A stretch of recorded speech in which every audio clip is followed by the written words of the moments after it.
तो आज यूनिट हम थर्ड का सेकेंड पार्ट पढ़ेंगे, जिसे बोलते हैं step involve in gravimetric analysis. यही क्वेश्चन आता है सेकेंड पार्ट से।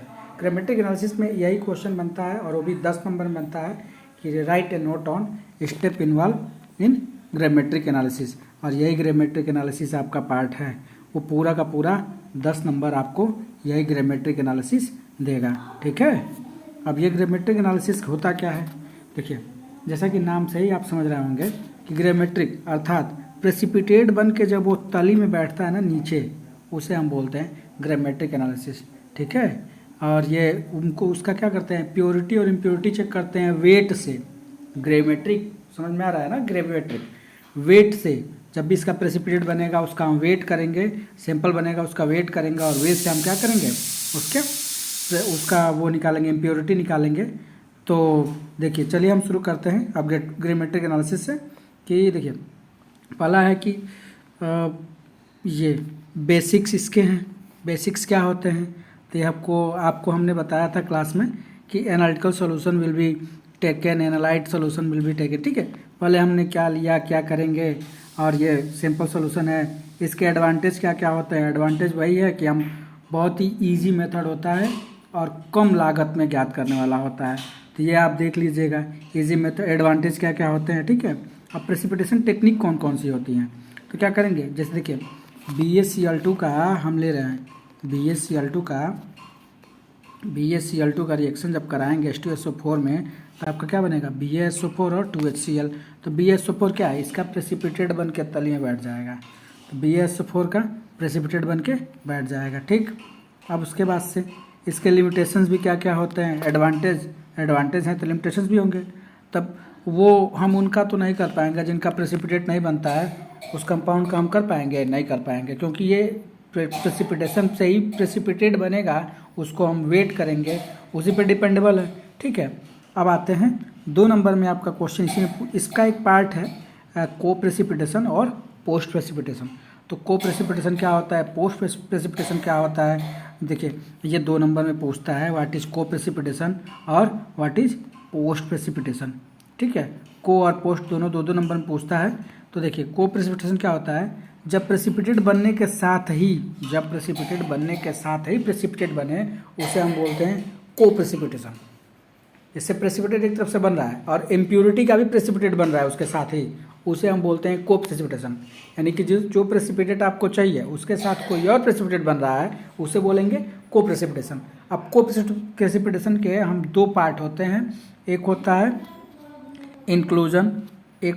इंक्लूजन और दूसरा होता है ऑक्लूजन। अब इंक्लूजन क्या होता है, इंक्लूजन वो होता है जो इम्प्योरिटी जब प्रेसिपिटेट बन रहा है ना उसके साथ ही इम्प्योरिटी इन्वॉल्व हो जाए, यानी कि क्रिस्टलोग्राफी डिफेक्ट होता है। जब क्रिस्टल एक बना, प्रेसिपिटेट का एक क्रिस्टल बना, उसी के साथ जब इम्प्योरिटी मिल जाती है और प्रेसिपिटेट फॉर्म करती है उसे बोलते हैं इंक्लूजन। अब बात आई ऑक्लूजन की, तो ऑक्लूजन क्या होता है, देखिए ऑक्लूजन क्या होता है, ऑक्लूजन होता है कि जब प्रेसिपिटेट बनने के बाद उस पर प्रेसिपिटेट लग जाए। ठीक है, फॉरेन पार्टिकल जब आए हैं तो प्रेसिपिटेट बनने के बाद उससे चिपक जाए तो उसे हम बोलते हैं ये inside the rapidly growing crystal के बगल में जब क्रिस्टल के साथ ही बनने लगे, इसे बोलते हैं ऑक्लूजन बोलते हैं। एक तो क्रिस्टल में इन्वॉल्व हो गया और एक क्रिस्टल के साथ साथ बन रहा है, इसे हम बोलेंगे ऑक्लूजन। ठीक, अब आता है नेक्स्ट आपका कि पोस्ट प्रेसिपिटेशन क्या होता है। तो पोस्ट प्रेसिपिटेशन यानी कि पोस्ट प्रेसिपिटेशन वो प्रेसिपिटेशन होता है जब प्रेसिपिटेट बनने के बाद कोई प्रेसिपिटेट बने इम्प्योरिटी के रूप में और एक लेयर बना ले। जैसे प्रेसिपिटेट बन के तैयार हो गया, अब इम्प्योरिटी जो है उस प्रेसिपिटेट के ऊपर अपना एक लेयर बना ली, अब वो भी प्रेसिपिटेट बन के चिपक गई, उसे हम बोलते हैं पोस्ट प्रेसिपिटेशन।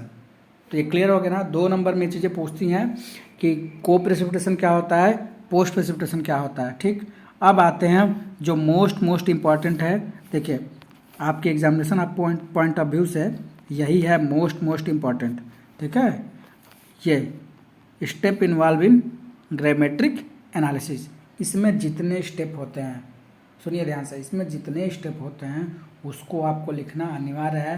रट लीजिए, याद कर लीजिए, चाहे कैसे भी कीजिए, वो सभी के सभी स्टेप होने चाहिए। अब स्टेप कैसे, जैसे कोई भी, जैसे शुरू हो रहा है और अंत तक, शुरू और अंत तक आपने जो जो काम किया उसी को बोलते हैं स्टेप इन्वॉल्व इन ग्रामेटिक एनालिसिस। तो सबसे पहले क्या करेंगे आप, सबसे पहले आप इसमें क्या करेंगे, प्रिपरेशन ऑफ सैंपल। पहला है प्रिपरेशन ऑफ सैंपल, पहला है प्रिपरेशन ऑफ सैंपल। आप क्या करेंगे, सबसे पहले सैंपल बनाएंगे। उसके बाद से देखिए प्रिपरेशन ऑफ सैंपल, सैंपल बन गया। उसके बाद से जब सैंपल बन जाएगा तो आप दूसरा काम क्या करेंगे, प्रेसिपिटेट बनाएंगे। दूसरा काम आपका क्या है, प्रेसिपिटेट बनाना। पहले आपने सैंपल बनाया, फिर प्रेसिपिटेट बनाया। अब देखिए इन तीनों का यहाँ पे दिया है कि कैसे होगा। आप सैंपल कैसे बनाएंगे, सैंपल प्रिपरेशन, सैंपल, उसके बाद से प्रेसिपिटेट बना, फिर प्रेसिपिटेट BaSO4 का बन के तैयार हो गया, ठीक है। और जब प्रेसिपिटेट बन गया उसके बाद से हम क्या करेंगे, डाइजेशन, यानी कि जो प्रेसिपिटेट बना है ना उसको हम घोल देंगे। उसको क्या करेंगे, ऐसे देखो हम घोल देंगे, पूरा अच्छे तरीके से घोलेंगे, उसे हम डाइजेस्ट करा रहे हैं। तो उसके बाद से डाइजेस्ट कराएंगे तो छोटे छोटे कणों में टूट जाएगा, और जब टूट जाएगा उसके बाद का पार्ट है आपका, आप क्या करेंगे, उसे फिल्टर करेंगे। फिल्टर, देखो फिल्टर आप वो वाट्समैन फिल्टर पेपर आता है जो, उसी के यूज, उसकी सहायता से हम क्या करेंगे, इसको फिल्टर कर लेंगे। फिल्टर करने से जो प्रेसिपिटेट बना था हमारा ऊपर, वो छन जाएगा, पानी अलग हो जाएगा, ठीक। और उसके बाद से क्या करेंगे, फिल्टर करने के बाद से हम उसे धोएंगे, ठीक है, वॉश करेंगे। फिल्टर करने के बाद से उसे वॉश करेंगे। वॉश करने के बाद से क्या होगा कि जो इम्प्योरिटी हैं वो अलग हो जाएगी, जो धोने से निकलने वाली इम्प्योरिटी थी वो अलग हो जाएगी। उसके बाद से क्या होगा, हम ड्राइंग करेंगे। और जब धोए हैं तो सुखाना तो बस सिंपल सी बात है, ड्राइंग करेंगे, इग्निशन करेंगे, ठीक है। अब सुखाने के बाद से आप क्या करेंगे कि उसका फार्मूले में रख करके वैल्यू कैलकुलेट कर लेंगे, यानी कि आप वेट करेंगे कितना है, आप परसेंटेज प्योरिटी निकाल लेंगे कि वो सोल्यूशन कितना प्योर था, इम्प्योर था। आपको टोटल 5 स्टेप आए हैं, टोटल आपके 5 स्टेप थे। सबसे पहला क्या था, प्रिपरेशन ऑफ सैंपल, उसके बाद से डाइजेशन, फिर डाइजेशन के बाद से क्या था आपका, ठीक है, वॉश एंड फिल्टर। देखिए प्रिपरेशन, सैंपल प्रिपरेशन, ठीक है, उसके बाद से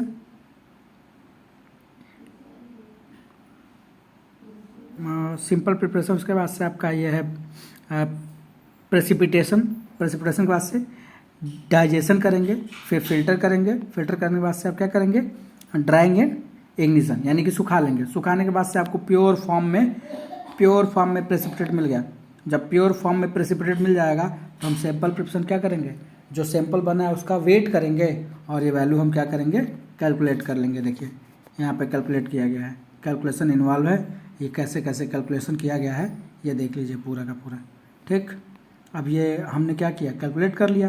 कैलकुलेट करने के बाद से आपका वो जो रिजल्ट चाहिए था, वांछित रिजल्ट आपके सामने आ जाएगा, ठीक है। तो ये हो गए आपके यूनिट सेकेंड के थर्ड पार्ट ग्रामेटिक एनालिसिस के, ठीक है। उसके बाद से देखिए जब भी हम ग्रामेटिक एनालिसिस पढ़ेंगे तो ये चीज़ें तो इन्वॉल्व करेंगे ही करेंगे।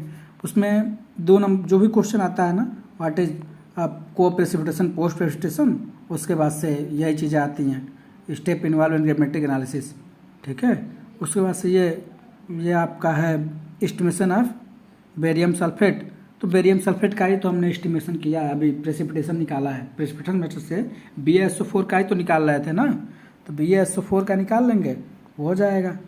वो ये छोड़ देंगे, उतना इंपॉर्टेंट ये चीज़ें नहीं है, ठीक है। उसके बाद से digestion and titration, digestion titration 2 number में पूछता है, देख लीजिए डाइजेशन टाइट्रेशन होता क्या है, ये इंपॉर्टेंट है, उतना ही नहीं, लेकिन 2 नंबर में ये पूछता है, 2 नंबर में ये आपसे पूछ लेता है, ठीक है। चलिए अब इसमें क्या है और इम्पॉर्टेंट तो कुछ है नहीं।